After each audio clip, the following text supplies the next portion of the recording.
ఓది జరిగింది చెబుతాను, జరగబోయేది చెబుతాను, సోది చెబుతానమ్మ సోది. ఏమిటమ్మా అలా దిగులుగా కూర్చోనున్నా?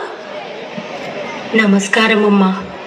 మా ఊరికి ఏదో సనిపట్టి పీడుస్తోంది. ఏదో అయింది. మా ఊరి ప్రజలంతా చాలా బాధల్లో కష్టాల్లో మునిగి తేలిపోతున్నారు. ఏం చెయ్యాలో అర్థం కాక ఈ అమ్మవారి దగ్గర నా ఆవేదన చెప్పుకుంటూ కూర్చొని ఉన్నానమ్మా. ఏం చెయ్యాలో చెప్తానే తల్లి. మీరు ఆ తల్లికి జాతర జరిపించండే తల్లి. ఆ తర్వాత ఏం చేయాలో ఆ తల్లే చూసుకుంటదే తల్లి.